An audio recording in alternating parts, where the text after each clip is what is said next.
Bienvenue sur DMG TV, les histoires mystiques. Tu es nouveau sur la page, n'oublie pas de t'abonner, de laisser un commentaire, de liker et de partager. Tu veux nous raconter une histoire? Il y a un numéro WhatsApp à l'écran, c'est le plus 237 655 81 90 17. Envoie ton histoire et on va jouer ici sur YouTube. On poste tous les jours sur YouTube à 12h00 sur la chaîne DMG TV. La deuxième chaîne DMG TV, c'est DMG TV Histoire Mystique Exclusive où on poste tous les 15h00 des histoires vraiment à couper le souffle. Voilà. Donc, je t'invite à nous suivre sur les deux chaînes YouTube, sur Facebook et sur TikTok, DMG TV toujours. On va écouter aujourd'hui 10 histoires mystiques. Ce qu'on fait, c'est pour sensibiliser. N'oubliez pas de laisser un commentaire, un like, un partage pour donner la force à tous ceux qui racontent les histoires au quotidien. Sachez que à chaque fois qu'on poste des histoires, ceux qui envoient des histoires là lisent les commentaires. Donc, si vous avez un truc à passer, un message à communiquer à ces intervenants là, faites-le dans les commentaires, genre H3 pour dire histoire numéro 3, je pense qu'il faut faire ci, il faut faire ça. H4, histoire numéro 4, il faut faire ci, il faut faire ça. Merci beaucoup. Donc, écoutons les histoires. Première histoire. Bonjour DMG TV. Je fais ce voicemail depuis les États-Unis. Vraiment beaucoup d'encouragement pour la chaîne. Tous ceux qui suivent les histoires, n'oubliez pas de liker et de partager. Je vais ici raconter une histoire. Cette histoire se déroule au Cameroun. Je vais dire ici dans les années 2000 et plus principalement dans un village, dont on va dire dans l'arrondissement du Nyong-Ekele. En fait, c'est une histoire qui m'a marqué. Ça, c'est ma propre histoire, en fait, que je viens raconter. Donc, j'avais à l'époque autour de, je vais dire, 14 ans, 13 ans, 14 ans. Et j'avais la deuxième femme de mon grand-père qui faisait du poisson. Donc, un jour, elle me dit, accompagne-moi au marché pour vendre le poisson parce qu'elle avait vraiment besoin d'aide. Parce que pour vendre le poisson, il fallait qu'elle porte le poisson, elle prépare les chaises. Vous savez, ce n'est pas toujours évident de tout transporter. Donc, elle avait besoin d'aide à ce que je l'aide à transporter le nécessaire. Donc, c'est comme ça que je dis, OK, je vais l'aider. D'habitude, je ne le faisais pas souvent, mais j'ai dit, OK, je vais l'aider ce jour-là. Donc, on va donc au centre-ville, puisque c'est là-bas qu'elle braisait le poisson. Donc, on arrive, elle commence à faire son poisson, elle commence à vendre et à un moment donné, ça devient un peu lent. Donc, ça ne passe plus aussi rapidement. Moi, je voulais qu'elle finisse vite son poisson et puis moi, je rentre. Et on était déjà dans les environs de 22h, 22h30, comme ça là. Et je lui disais, pardon, il faut qu'on rentre. Est-ce que tu es obligé de finir tout le poisson, cela? Tu peux continuer même demain. Elle a insisté que ce soir-ci, elle doit vendre tout son poisson avant de rentrer. 23h, 23h30. Moi, je lui ai dit que moi, je peux pas attendre. Il faut que moi, je rentre à la maison. Elle me dit que, mais tu vas rentrer seul. Je dis que oui, moi, je vais rentrer seul. Alors, comme tu ne veux pas m'accompagner, moi, je vais rentrer. Moi, je ne peux pas rester longtemps comme ça ici. Il se fait tard, il faut que je rentre. Bon, la maison, en fait, était, je vais dire, dans les 1 km, 2 km du centre-ville. Et pour rentrer à la maison, il fallait passer par une colline. Il fallait monter la colline parce que le centre-ville était un peu en bas. Et la colline, une grande colline, bon, c'était une large route qui avait été travaillée par des bulldozers. On pouvait bien, les voitures circulaient. Mais le fait, c'est que dans la nuit, il n'y avait pas de lampadaire, complètement obscur. Bon, à l'époque, moi, je me disais, je n'avais jamais eu quoi que ce soit, donc je me suis dit, bon, moi, je peux rentrer, il y a pas de souci. Bon, maintenant que je décide de rentrer, je commence à marcher, je prends la colline pour aller à la maison. Bon, quand tu traverses le centre-ville, il y a une première maison, une grande maison qui est là. Et cette maison, je vais dire, un peu comme la limite entre le centre-ville. Bon, c'est un peu plus au centre, mais c'est un peu comme une limite entre, je vais dire, les autres maisons qui sont après, au niveau de la colline et juste après, et le centre-ville. Et c'est quelqu'un de bien huppé qui avait construit cette maison. Et chaque fois dans la nuit, lui, il avait toujours des lumières qu'il allumait. Donc, il avait toujours la lumière. Bon, sauf que maintenant, quand tu rentres, comme c'était mon cas, quand tu rentres vers la maison, tu montes la colline. La lumière, c'est pas, je vais dire, l'obscurité qui est au niveau de la colline et l'obscurité qui est aussi vers le centre-ville. Donc, c'est donc comme ça que je me mets à marcher. Quand je marche, j'arrive à ce niveau de la maison et il y a la lumière qui sépare. Au loin, je vais dire dans les 50 mètres comme ça, 60 mètres un peu plus haut, j'aperçois comme une ombre blanche qui sort je sais pas là, ça sort comme d'une barrière quelque part là-bas. Et cette ombre blanche commence à venir vers moi. Bon, moi je me dis dans la nuit, il y a les gens qui marchent. Il y a des gens qui marchent dans la nuit, donc ça peut être normal. Mais seulement la manière dont cette ombre blanche se déplaçait, ça m'a intrigué.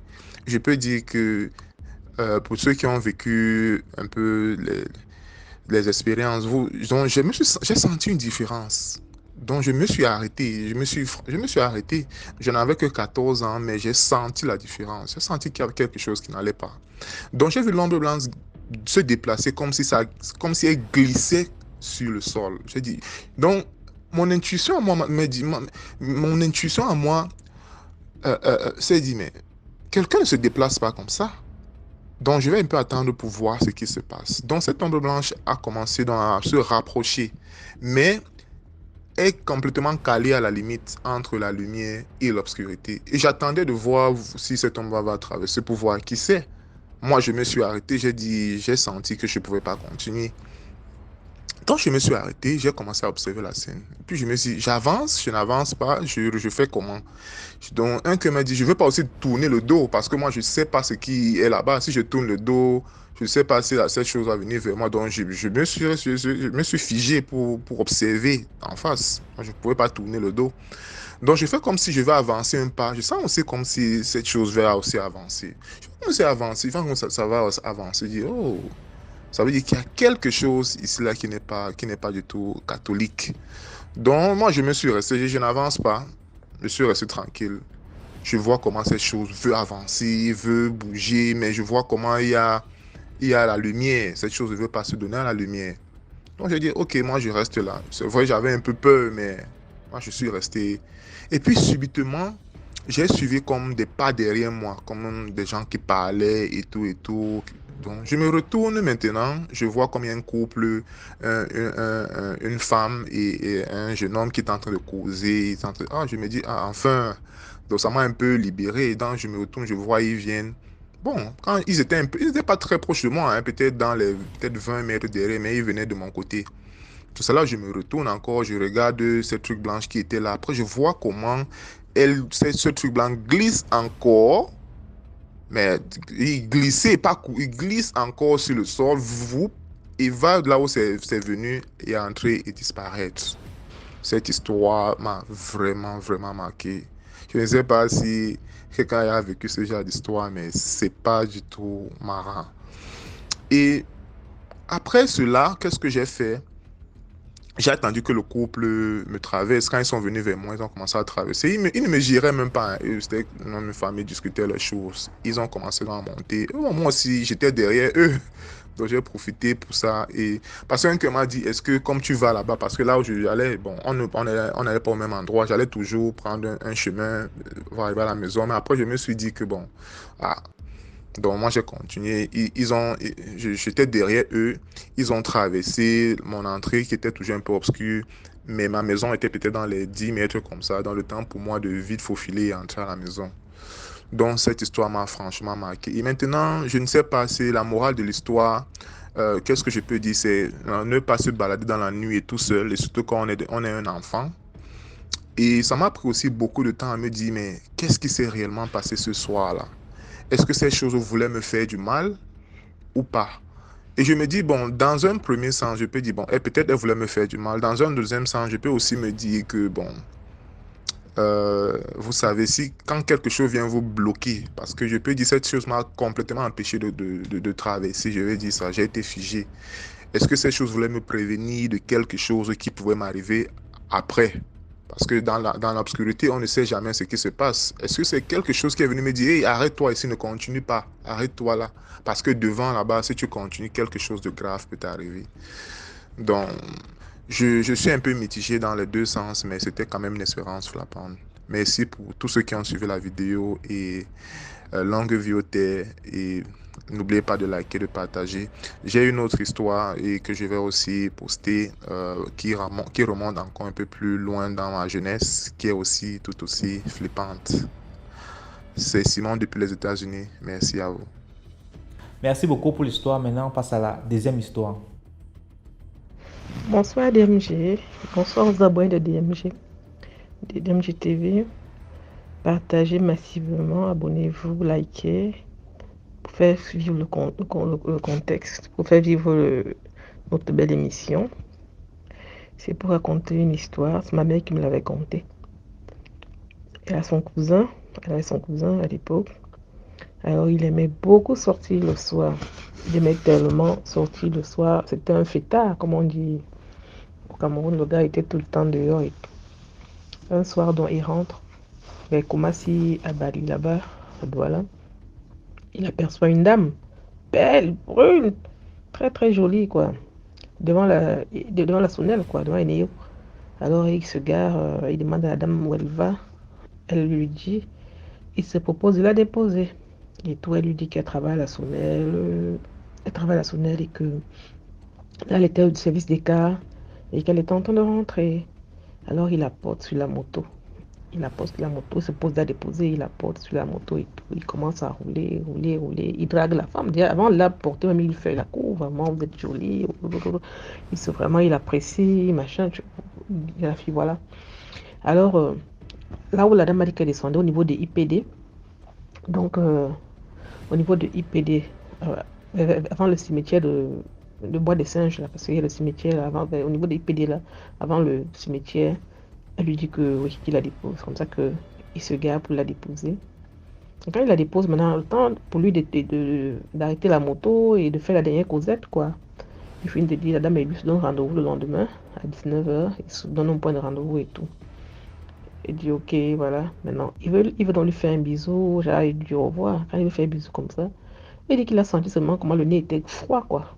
Il ouvre les yeux, la femme a disparu. Merde. Elle disparaît comme ça, le gars. Mon oncle dit que c'est quelle histoire ça. Alors, il regarde à gauche, il regarde à droite, pris de peur, de panique et tout. Il veut remonter sur sa moto pour démarrer. Il dit qu'il démarre la moto ne démarre pas. Merde. Le gars démarre la moto ne démarre pas. Il dit qu'il veut même commencer à appeler au secours les voitures. Il appelle au secours, la voie ne sort même pas. Les voitures qui passent même que, pardon, mais aidez-moi, si un taximan peut me le porter, remorquer avec sa moto et tout. Il dit que c'est comme si, quand la voiture me vient comme ça, là, ça le voit, ça l'esquive pour passer. Donc, a commencé, tu imagines, avec une telle peur, il commence à tirer la moto pour monter. Il ne savait pas, il voit une voiture qui arrive, il soulève la main, il a besoin d'aide. Ah, on l'esquive, on s'en va. Pour finir, il était dépassé. Il a tiré sa moto, tiré jusqu'à Ndokochi. Et puis, c'est bien Ndokochi là-bas qu'il a pu avoir un moyen de transport pour rentrer et tout, quoi. Alors, quand il arrive donc à la maison, il dort. Pour lui, c'est passé, il réveille ses frères, il raconte la scène et tout, machin, ce qu'il a eu et tout. Oh, il se dit que bon, voilà, c'est passé, mais il avait très peur, il a été très pris de peur et tout, de panique et tout. Le lendemain, à l'heure du rendez-vous qu'il s'était fixé, il n'est pas parti, parce que pour lui, c'était même impossible. Maman, il dit que pendant qu'il était à la maison comme ça, la femme a débarqué. Débarqué là-bas. Elle commence à appeler. Elle vient cogner à la porte. Hein. Je vais dire peut-être Simon. Ah, Simon, Simon, Simon. Simon, il appelle ses frères pour dire que venez, venez, venez. Ah, Simon, hein, Simon, Simon. Ah, ses frères viennent pour dire que oh, c'est quoi? Parce que il a demandé c'est qui, elle s'est présentée. Hein. Donc elle commence encore à trembler, ses frères sont venus. La femme fait comme ça, là, quand elle appelle après, quand il ne répond pas, parce que comme il a demandé c'est qui, il a demandé c'est qui, elle a répondu. Donc elle a commencé à cogner et puis il n'a pas ouvert, donc du coup elle ne s'est pas arrêtée. Après elle se calme, ses frères sont venus dans la chambre, tous se sont regroupés dans la chambre, les frères, les soeurs et tout ça là. Il était encore dans la maison familiale quoi. Après, elle se calme. Elle revient encore. Elle cogne encore. Elle appelle. Il dit à ses frères que, pardon, couchez-vous sur moi, ses frères se sont couchés sur lui. Quand ça se calme encore, on se dit que bon, elle est partie. Il part te quitter, il logne. On voit qu'elle est partie se mettre sous le manguier. Donc elle fait ça, elle va, elle vient, elle fait ça, elle va, elle vient, elle fait ça jusqu'au petit matin. Elle les a fait dormir, éveillés comme ça. Et le matin, ils sont directement partis au village chez nous. Ils sont allés au village chez nous. Il y a un traitant là-bas qui était très puissant. Bon, je vais taire le nom ici, parce que beaucoup de gens, je vais peut-être dire, on peut le reconnaître et tout. C'est comme ça que le monsieur dit que oui, effectivement, c'est une dame. Elle travaillait à la Sonnelle. C'est son mari qui l'a vendue. Donc là, elle travaille au service de nuit, comme le femme là, non. C'est-à-dire qu'on te vend, toi maintenant tu travailles. Parce qu'il y a ces gens-là, ils sont, la plupart qui ont occupé des postes, si on les a vendus, qui sont morts, plutôt, ils travaillent, mais dans la nuit. Ouais, ils travaillent dans le monde mystique et tout. Donc, c'est son mari qui l'a vendue. Elle était mariée à un monsieur de l'Ouest et c'est lui qui l'a vendue. Et voilà, elle travaille effectivement la semaine, elle sortait du boulot comme ça. Mais elle a voulu lui faire ne plus sortir la nuit parce qu'il avait l'habitude de sortir la nuit et de déranger les femmes. Donc, elle a voulu l'effrayer comme ça, comme elle est effrayée, elle et tout. On a fait un travail sur lui. Il était que 20 ans, il ne le trouvait plus dehors. Dès qu'il est allé, il finit le travail. C'est la maison. C'est ça, c'était ça ma petite histoire. Bon, on va à un autre concept. Partagez, likez massivement. Bonne soirée à tous. Merci beaucoup pour l'histoire. Là, maintenant, on passe à la troisième histoire. Bonjour DMG et bonjour à tous les abonnés, à tous les souscripteurs et à tous ceux qui continuent à œuvrer pour que la page et le channel restent toujours ouverts. Je vous bénis dans le nom puissant de notre Seigneur Jésus-Christ et je prie que sa paix et sa grâce vous soient abondamment accordées. N'oublions pas de continuer à liker, à commenter et à partager pour que de plus en plus de personnes soient édifiées, soient informées et soient sensibilisées. Parce que c'est ça le plus important du message.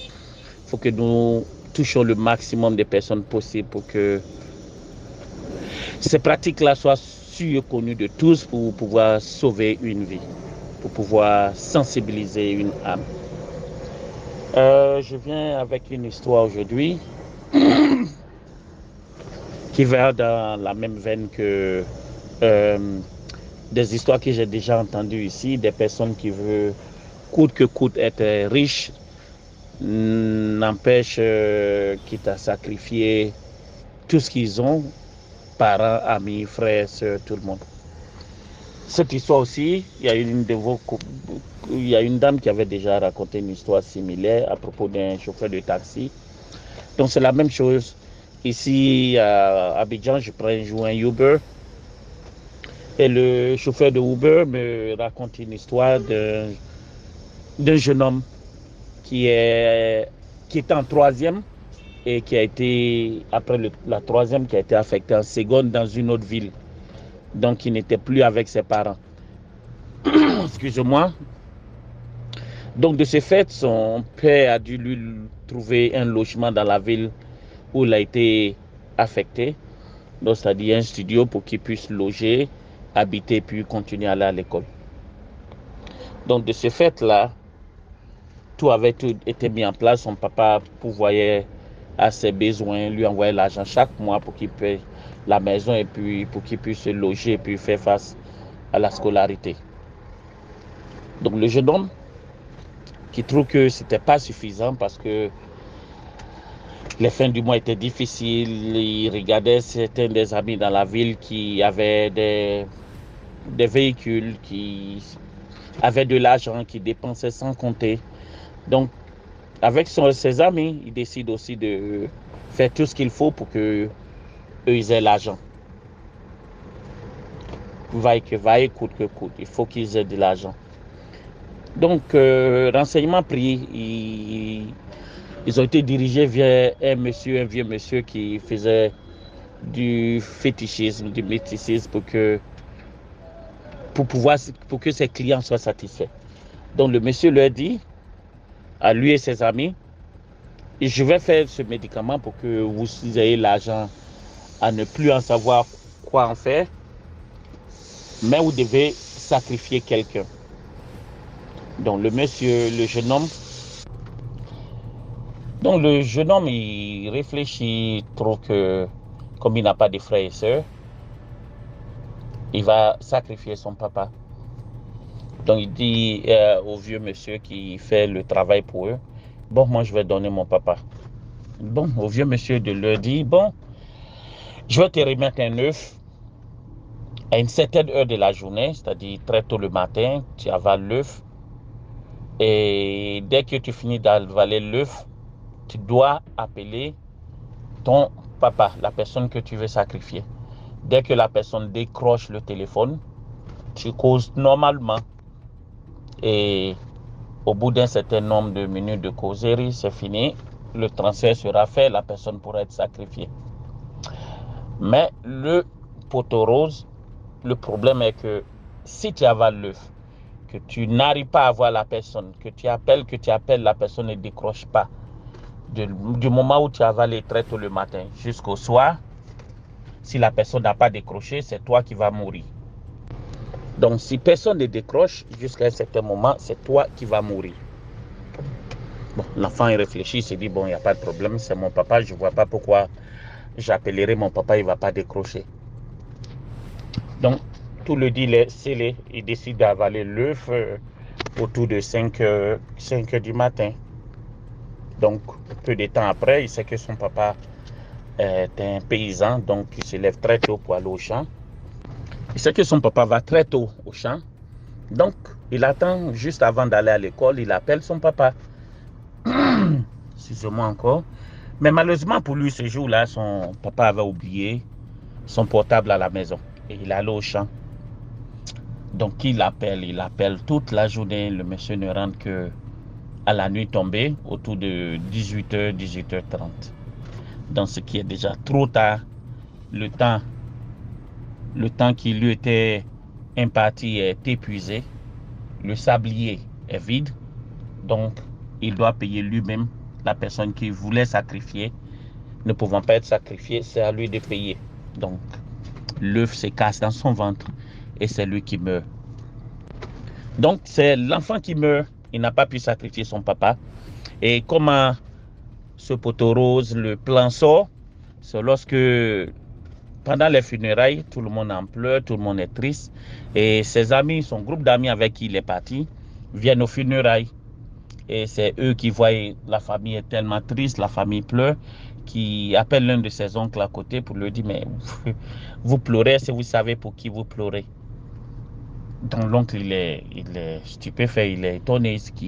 C'est donc, mais ça veut dire quoi? Est-ce qu'on sait pour qui on pleure? On pleure pour notre fils. Il dit, oui, c'est votre fils, mais est-ce que vous le connaissiez vraiment?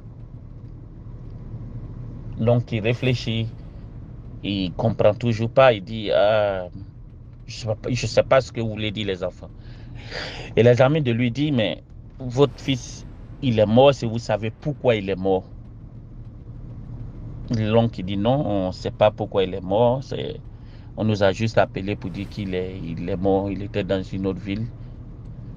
Les enfants maintenant, les jeunes qui l'expliquaient, ses camarades, qui dit on était allés ensemble voir un vieux pour faire un travail afin de devenir très riche. Et voici les conditions qui ont été données.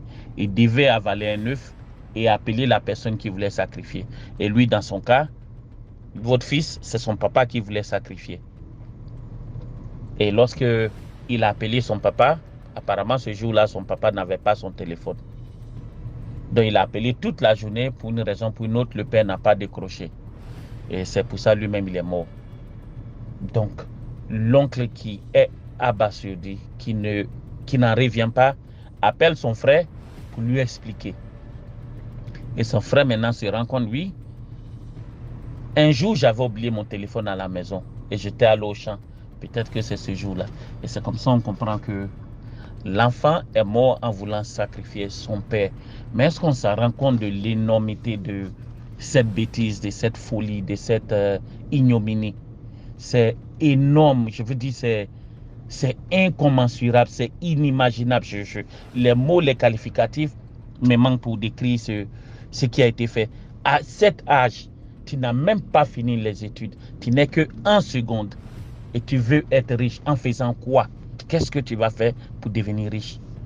Tu ne cherches pas à finir tes études, tu ne cherches pas à te spécialiser dans un domaine qui va te rendre riche. Tu veux être riche, tu deviens riche comment? Et c'est cette facilité de, je ne vais même pas dire de la jeunesse, puisque ce n'est pas que les jeunes maintenant, de certaines personnes qui m'écœurent, qui m'effraient, qui fait que j'ai peur de l'homme. Cette facilité, ton père qui se tue au champ, qui se tue à la tâche pour t'envoyer de l'argent, pour te scolariser, pour manger, pour s'occuper de toi, tu ne trouves rien d'autre que de vouloir le sacrifier. Donc vraiment, c'était mon histoire. J'espère que ça va édifier plus d'un, que nous allons tous nous mettre à réfléchir sur la direction que l'humanité est en train de prendre. Demeurez tous richement bénis et bonne soirée. Merci beaucoup pour l'histoire. Maintenant, on passe à la 4e histoire. Bonjour ou bonsoir à DMG et toute la communauté DMG. C'est la citoyenne africaine. Aujourd'hui, je m'en vais raconter une histoire pour sensibiliser toutes nos petites sœurs et petits frères qui auront à fouler la terre européenne pour venir terminer leurs études.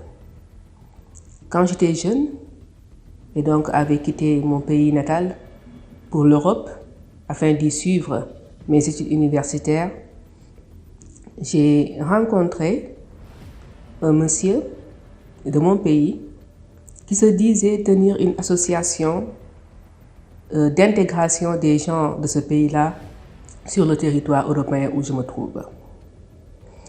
Dès lors, je dirais à mes petites sœurs et à mes petits frères, tentés par l'aventure européenne, l'aventure intellectuelle, de se méfier de certains beaux parleurs qui peuvent être non seulement des beaux parleurs, des catins, comme ça je les explique, oui, parce que c'est un homme à femme, des catins, et en même temps des hommes mystiques qui peuvent vous perdre. J'ai rencontré ce monsieur sur le quai d'un train. J'avais pris une position où je faisais avec mes pieds comme la danse classique parce qu'à force d'attendre le train, j'étais un peu exténuée et pour dégourdir mes jambes, j'avais pris une position qui l'avait étonné et il est venu me demander si je faisais de la danse classique. Je lui ai dit bien sûr que non. Après, il a introduit la discussion. Il m'a demandé de quel pays je venais. Je lui ai dit. Il m'a dit qu'on venait du même pays et qu'il était le secrétaire général d'une association qui œuvre pour l'intégration des gens de ce pays sur le territoire européen, dans le pays européen où je me trouve. Dès lors, curieuse et voulant me rapprocher de ma communauté, c'est un instinct pour tout être humain, alors j'ai accepté son invitation, il m'a donné sa carte de visite et m'a demandé de passer le voir à son bureau. J'avais 19 ans. Je venais de débarquer en Europe.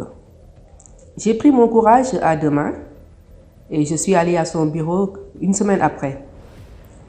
Ce qui est fort étonnant, c'est qu'une fois arrivé dans le service en question et dans le bureau dont il est question, j'ai trouvé que ce bureau ressemblait plus à un cimetière d'ordinateurs qu'un bureau en bonne et due forme.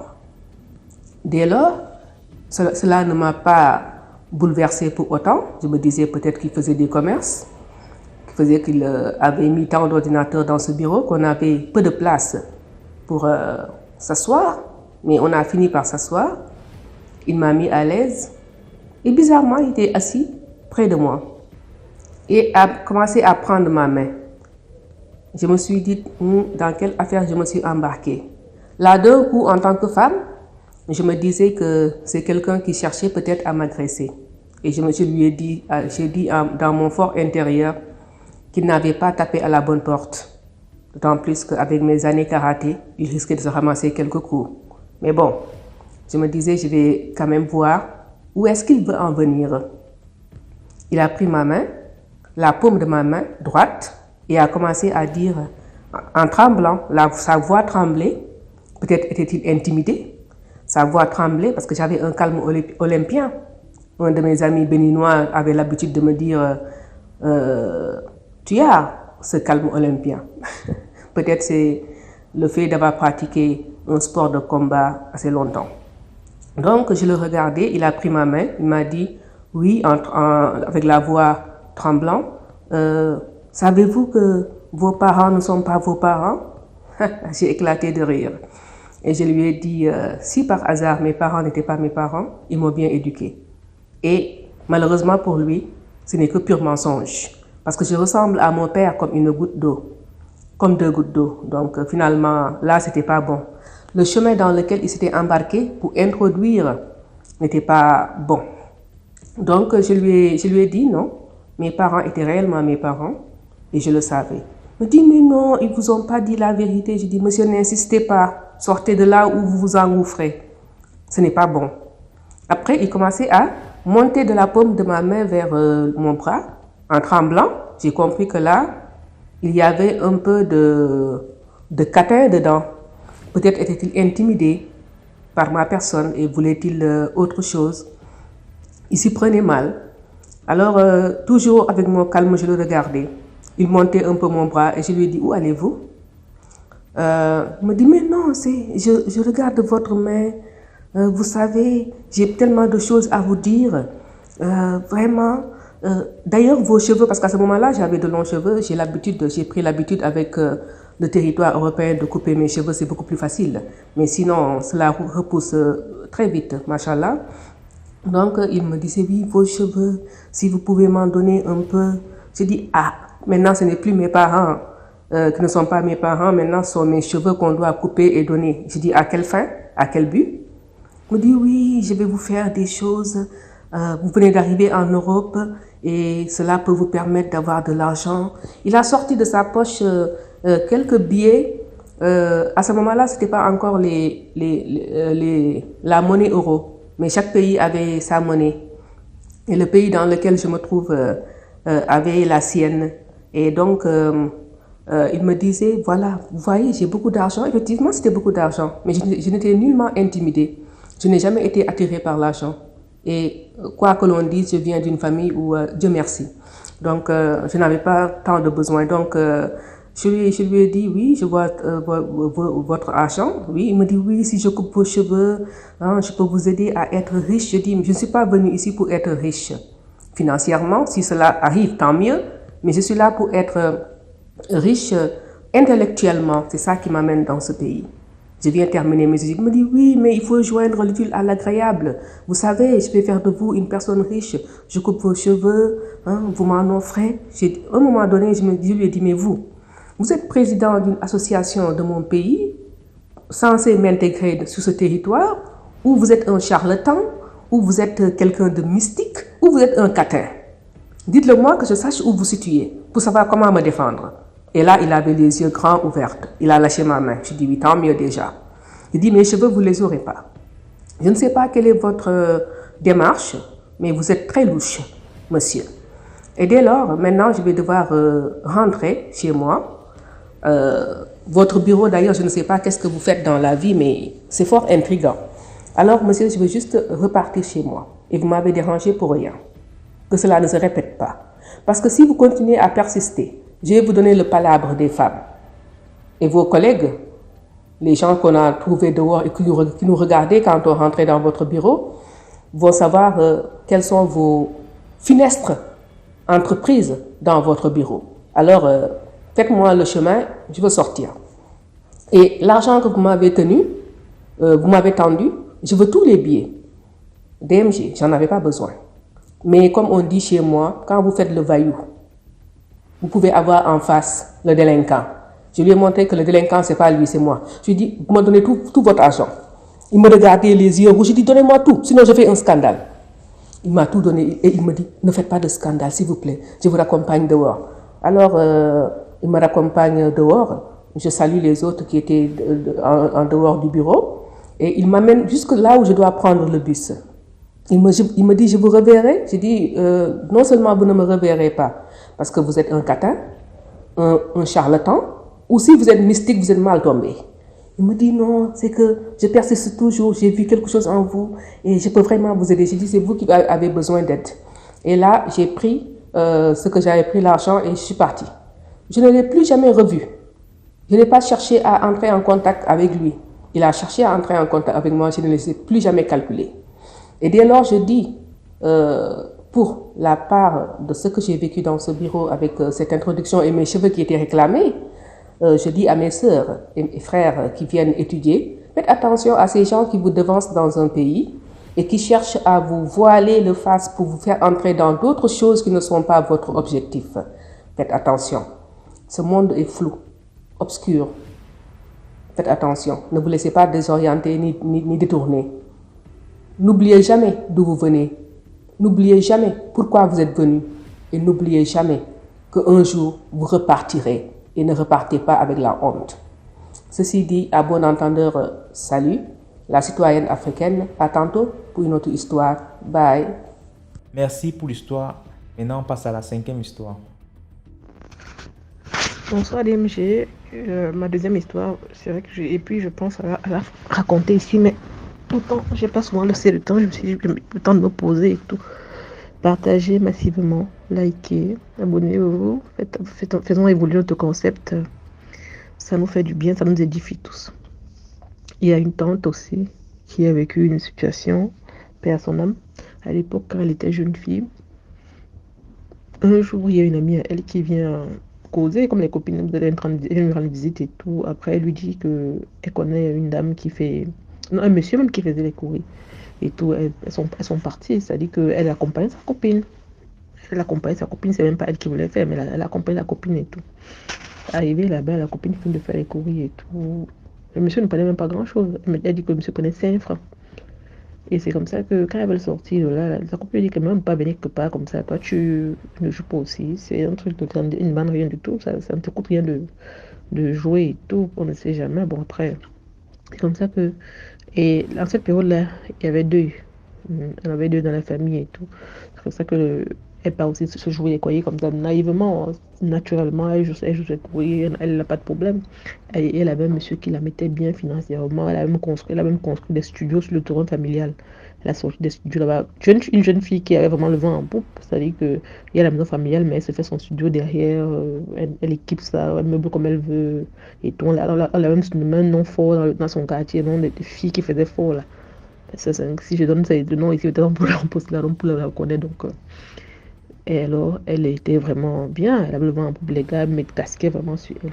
Comme ça que le monsieur lui dit que tu as un monsieur avec qui tu sors, comme tu as deuil là.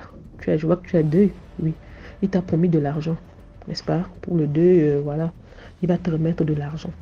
Tu as compris, oui. Cet argent, quand il va te le donner, il ne va pas te toucher, il va te montrer l'argent. Il va te dire c'est à toi, il faut prendre. C'est pour tes obsèques, parce que dans la famille, comme elle était elle avait le vent comme ça, donc du coup, quand il fallait prendre une décision dans sa famille, c'est elle qu'on mettait devant parce qu'elle avait les gars bien, vraiment, là, on avait peur d'elle par rapport à ces loups gars, les loups monsieur qu'elle sortait. Le monsieur lui dit que quand il va te donner l'argent, ne touche pas, il va toucher, il va te dire voilà, ça c'est pour toi, machin, ok. Prends la peine. L'argent, la liasse qui sera au milieu, tu la sors, tu regardes bien, tu sors la liasse qui sera au milieu. Et tu prends ne t'agite pas, ne te précipite pas. Regarde au milieu de cette glace, il y aura un petit billet. C'est le petit billet là que tu dois prendre. Tu lui remets son argent. Tu lui dis que tu le petit billet là seulement, mais vise bien parce que tu ne dois pas rater le billet. C'est le billet là que tu dois prendre. Ma tante entend l'affaire, elle se demande que c'est une affaire de quoi. Parce que le monsieur, elle avait fait des années ensemble, il la mettait vraiment super bien, elle ne se doutait de rien et tout. Et le deuil, là, c'est vrai que le monsieur a décaissé l'argent parce que c'était un deuil qui était proche, donc ça la concernait vraiment. Alors, c'est comme ça que... Elle voulait même bien fuir, elle avait peur que... Et si le monsieur vient me l'appeler pour dire qu'il est là, il ne va même pas sortir et tout. Mais le monsieur lui a dit qu'il faut que tu prennes cet argent. Comme ça que quand le monsieur est venu garer, quelques jours après, il appelle et dit que je suis devant la maison, il faut sortir et tout, je dois partir là, mais j'ai quelque chose pour toi. Et quand il vient dans la voiture, il s'assoit et cause, elle lui dit que bon voilà, comme tu dois avoir les obsèques de famille et tout, c'est toi qui tu m'as dit que c'est toi qui vas gérer. Elle avait dit au monsieur que le cercueil, les trucs, vraiment, ça la regarde entièrement, il y a beaucoup de choses qu'elle doit faire. Donc, elle a besoin... Elle ne travaillait pas, hein. Je précise parce que pour vous comprenez un peu. Alors, quand il gars comme ça, il s'assoit dans la voiture, il cause avec lui, il cause. Elle lui dit maintenant que bon, voilà, il ouvre comme ça là. Voilà, je t'ai préparé ça pour le deuil. Donc, tu vas gérer ce que tu vas gérer, comme tu m'as dit et tout. Elle reste comme ça, elle commence à elle se calme, elle réfléchit par rapport à ce que le papa lui a dit. Comme ça que elle regarde bien. Elle prend la liasse du milieu là, comme on lui a dit là. Le monsieur croit peut-être que bon, peut-être elle est tellement elle est éblouie par la grosse somme qu'il lui a donnée, il lui a posé les liasses d'argent et tout. Ça qu'elle regarde, elle vise au milieu là, pape, elle est tombée sur un billet de 500. Parmi les billets de 10 000, il y avait un billet de 500 dedans. Il la regarde comme ça, comme ça. Elle dit que non, c'est tout ce que je veux. Monsieur, mais comment ça, c'est tout ce que tu veux? Mais tu m'as dit que tu rigoles quoi? Tu m'as dit que tu as deuil. Je t'ai apporté l'argent pour le deuil, pour les dépenses de la cérémonie et tout.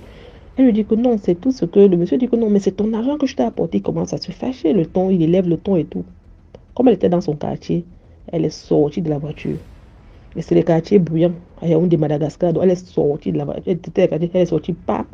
Quand elle sort comme ça de la voiture, il voulait venir faire la brutalité, genre machin. Elle dit que c'est comment. Et puis, comme elle avait raconté à sa famille, elle a raconté à la famille que voilà, effectivement, on lui a dit ceci, cela, cela. Donc, quand il est arrivé, ils étaient un peu en alerte. C'était un peu en alerte que s'il y a une situation, elle est sortie, pas elle sort comme ça. Le monsieur vient, non, non, machin. Elle dit que c'est comment. Peut-être, tu m'as menti. Elle dit, mais qu'est-ce que tu racontes, qu'est-ce que tu fais?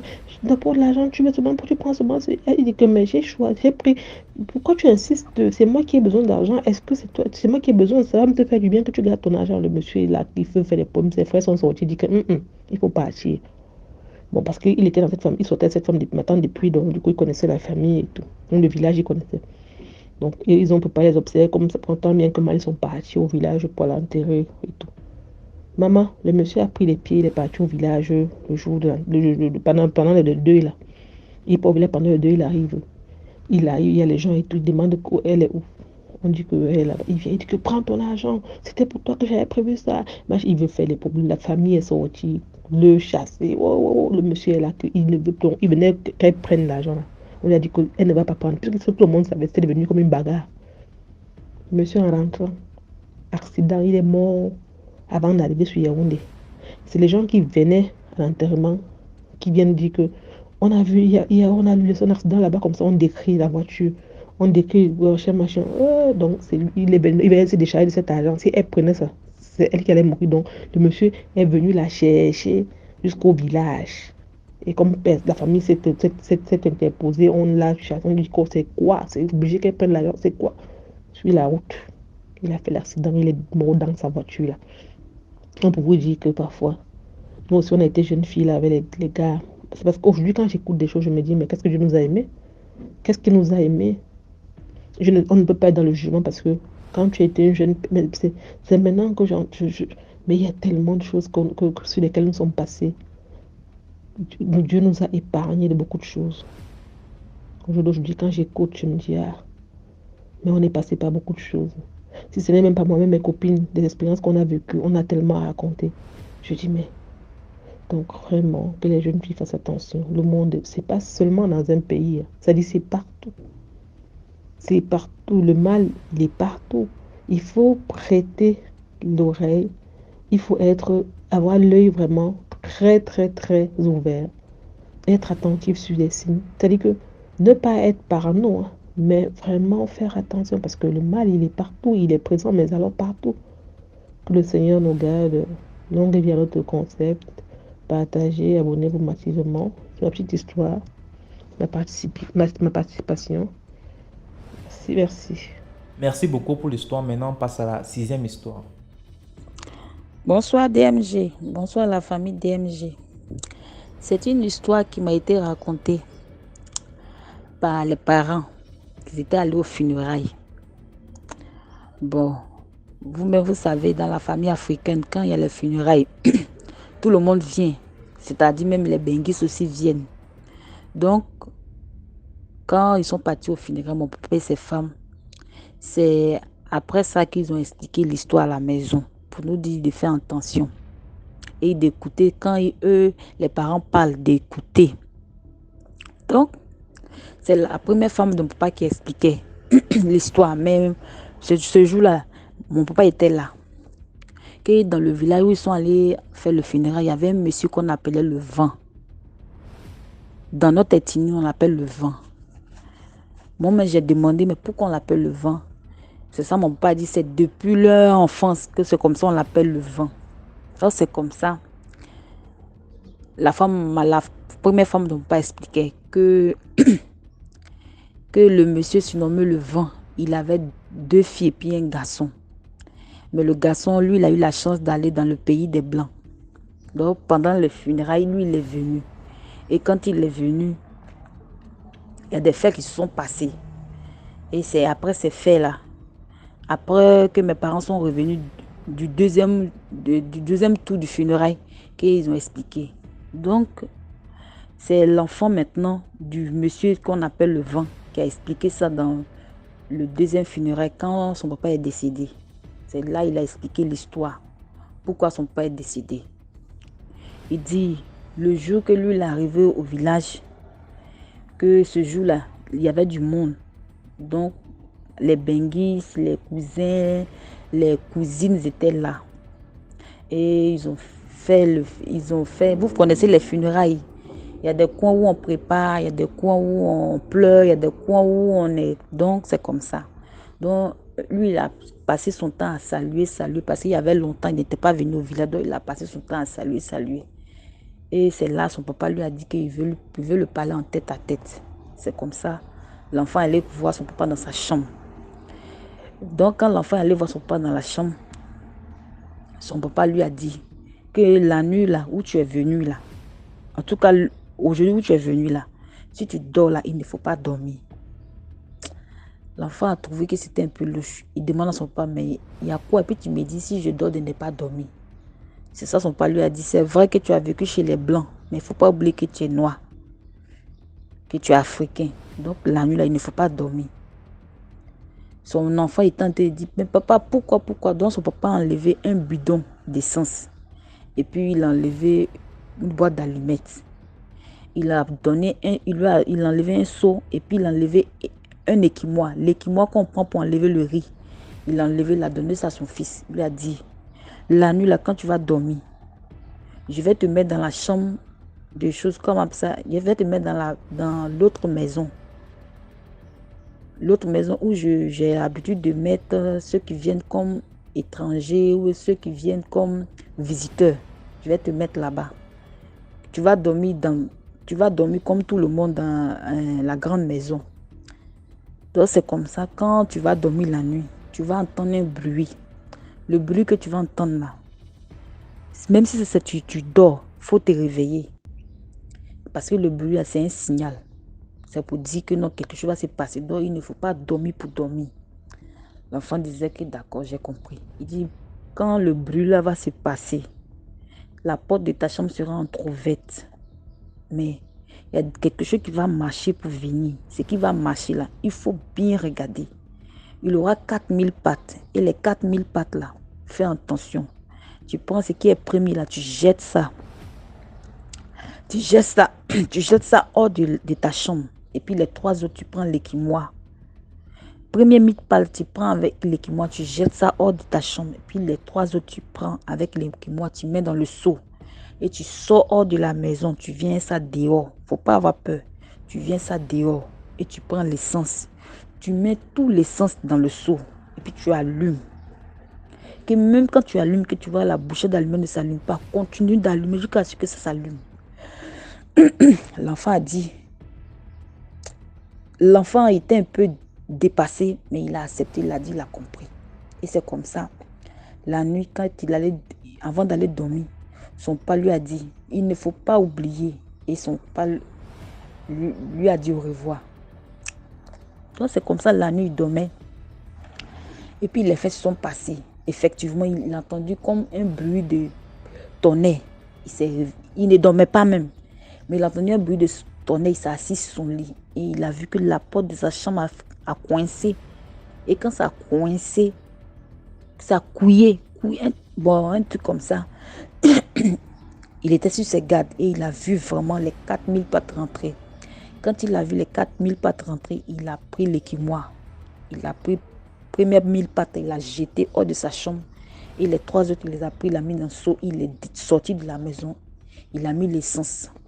Il dit, à chaque fois qu'il allume, la bouchette ne s'allume pas. Il allume, jusqu'à finalement ça s'est allumé. Quand ça s'est allumé, il y a eu le feu maintenant. Et c'est là maintenant, il est parti dans là où son papa dort avec sa maman et les grands qui étaient venus pour le funérail. Il est allé taper la grande maison de son papa pour dire oui.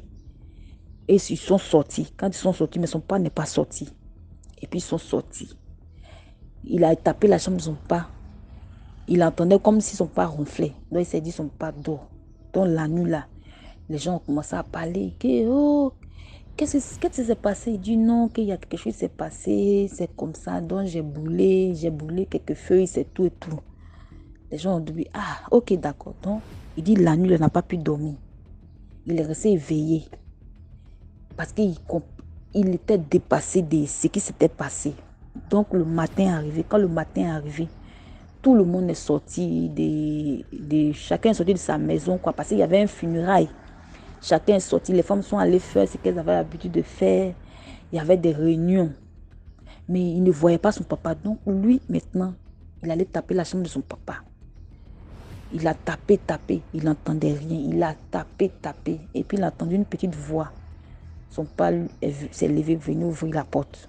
Puis quand il a vu son papa, il a senti que c'était comme si quelque chose s'était passé. C'est ça, son papa lui a dit, il faut rentrer. Et puis ferme la porte. Il est rentré, il a fermé la porte. Son papa lui a dit, assieds-toi. Il s'est assis.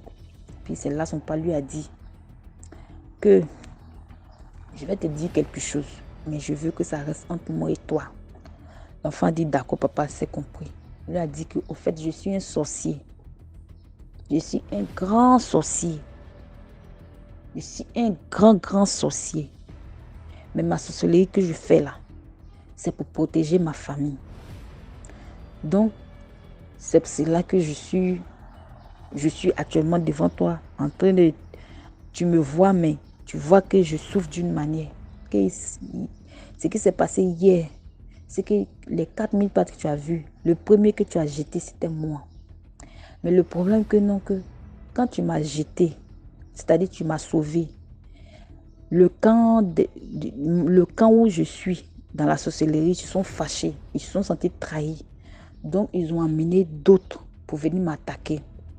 Que en réalité, la maison que tu vois, avec tout ce que tu vois comme qui entoure la maison, et la maison où je t'ai mise, en réalité, je suis une bâche. Je recouvre toute ma parcelle. Donc, quand il y a des attaques, les attaques sont directement visées sur moi. Et quand je vois que je peux les combattre, je me transforme en vent et je les repousse. Mais cette nuit-là, ils avaient décidé qu'ils allaient te prendre. Et moi, je leur ai dit que je ne voulais pas. Que c'est toi qui allais m'enterrer et c'est toi qui allais prendre mon héritage. Ils ne voulaient pas. Et comme dans le camp de la sorcellerie, quand tu manges, il faut donner pour toi pour manger aussi. Pourquoi les autres aussi mangent? Et ils ont décidé que c'est toi qui allais prendre. Je leur ai dit de me prendre moi. Ils m'ont dit non. Qu'ils ont tout pris sur moi. Qu'il n'y a plus rien de bon. Donc ils veulent quelque chose qui est frais. Donc, je ne voulais pas qu'ils te prennent. Mais quand tu es dans le camp de la sorcellerie, que tu vas donner quelqu'un, tu te mets toujours devant pour guider. Et c'est pour cela que je t'ai dit de jeter le premier insecte que tu as vu. Mais j'ai tellement combattu avec eux que je suis touchée. Je suis touchée spirituellement. Donc ça fait que je n'ai pas beaucoup de temps. Je sais que tout ça te dépasse, mais il faut que je t'explique. Et puis je te dis, avant de te donner le don, parce que je ne veux pas que le don se perd. L'enfant est là. Il est dépassé. Ils ne sont pas dit de ne pas être dépassé. C'est comme ça dans l'Afrique. L'Afrique est comme ça. L'Afrique est un mystère. C'est comme ça se passe. Que chez toi en France, chez toi en Bengue, là-bas où tu es, dans le pays des Blancs, là, au milieu de ton salon, il y a une photo que tu as prise avec une femme blanche. L'enfant a répondu, oui, c'est vrai. Il dit, dans ton placard, Il y a un habit que tu aimes beaucoup porter pour aller dans les cérémonies. L'enfant a dit, c'est vrai. Il lui a dit, je vais te montrer un autre truc. Quand tu vas finir de parler avec moi, sors, va dire à quelqu'un d'accompagner au marché. Tu achètes une papaye. Tu achètes des choses, non, mais tu payes une papaye pour mettre dedans. Tu viens avec. C'est comme ça l'enfant est sorti. Il est parti. Il a demandé à ce qu'on l'accompagne. Les gens, les enfants avec qui il a grandi l'ont accompagné. Et arrivé au marché, il a payé ce qu'il devait payer. Il a payé une papaye. Son père lui a dit, d'accord, viens avec. Quand il est venu avec, il lui a dit, prends un tabouret, mets la papaye. Et puis, prends 2 chaises, on va s'asseoir. Mais il sentait que son papa était mal. C'était comme s'il se forçait. Non, il lui a dit, regarde la papaye. Ne quitte pas la papaye des yeux. L'enfant est resté là, en train de fixer la papaye. Ça, c'était le lendemain. L'enfant était en train de fixer la papaye. Ils étaient là. L'enfant demande à son papa, qu'est-ce qui va se passer? Son papa, il a fait un signe de mec, il faut te calmer d'abord. Et puis après, il a dit, prends le couteau. L'enfant a pris le couteau. Il dit au père la papaye. L'enfant a opéré.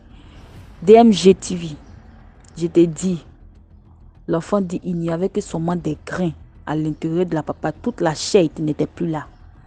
Et il y avait comme des traces de dents.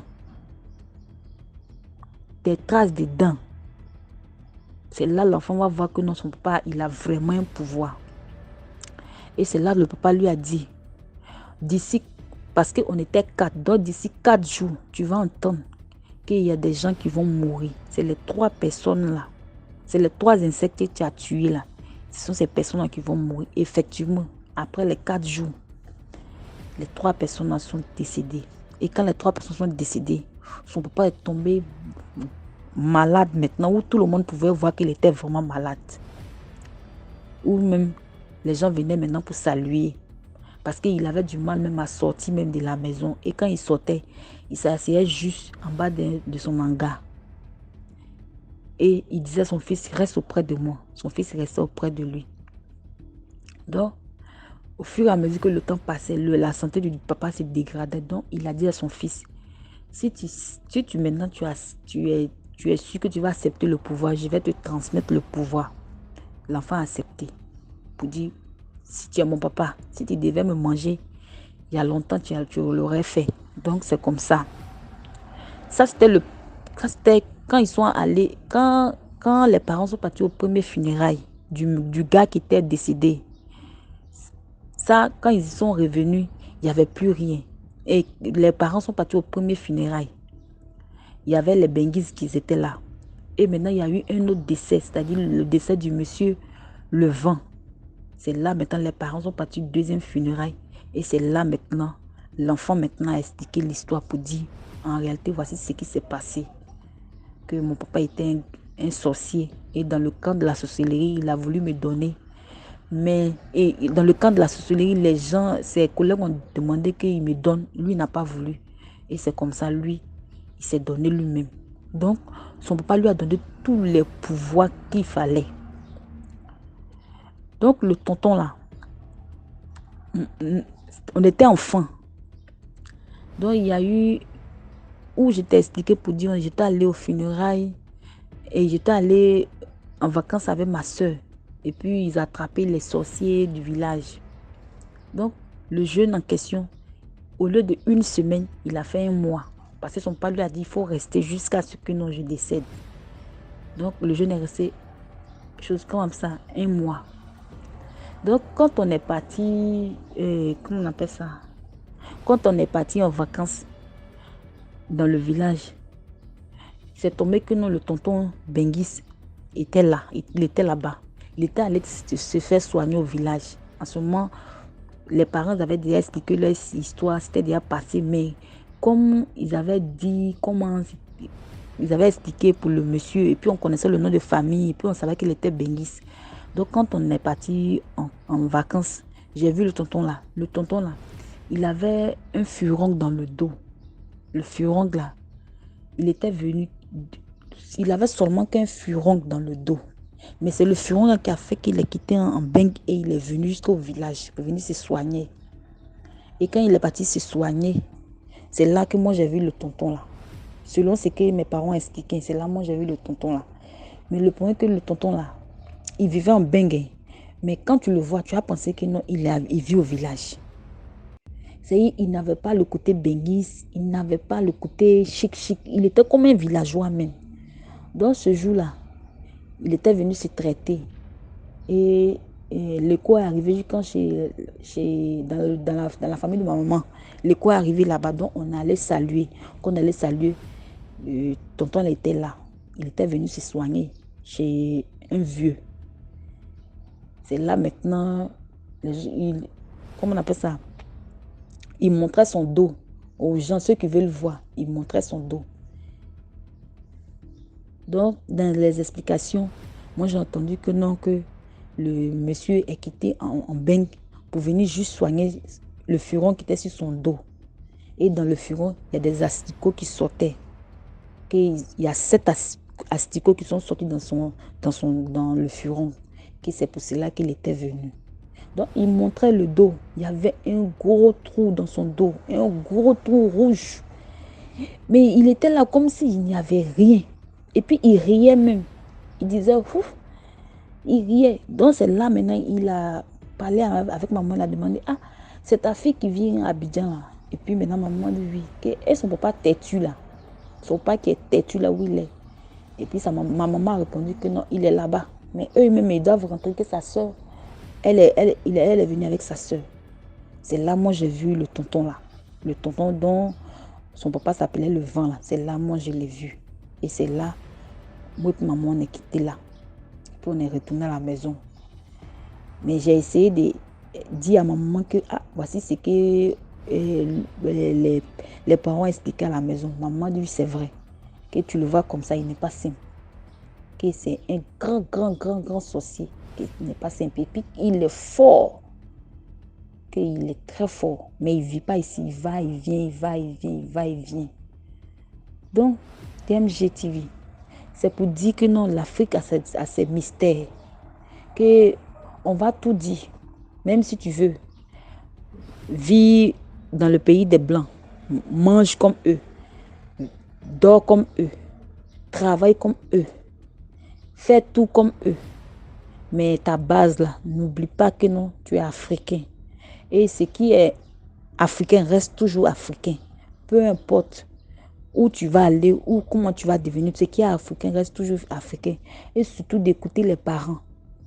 Quand ton papa ou ta maman essaie de te parler, ne te joue pas les ouaves pour dire non que oh, moi j'ai dépassé ça. Oui, DMG, c'est vrai, on croit en Dieu. Mais l'Afrique a ses mystères. Et c'est ce qui fait l'Afrique. Donc de faire très attention, d'écouter surtout les parents. Surtout, moi, ma maman, père à son âme, me disait de ne pas saluer les gens dans la main. De ne pas saluer les gens main en main. Elle me dit seulement salue avec ta bouche. Mais ne salue pas main en main. Que même si un tonton t'envoie sa main, quand j'étais au village, quand tonton t'envoie ou une tata t'envoie sa main, ne la salue pas. Salue-la dans la bouche. Et puis fais comme si tu avais peur. Pour que quand elle va dire, mais pourquoi ta fille n'aime pas saluer dans la main? Et puis je vais lui dire que c'est quelqu'un qui est timide. Donc moi, j'écoutais beaucoup ma maman, paix à son âme. Donc c'est comme ça. Voici mon histoire. J'espère que ça va aider. Merci beaucoup.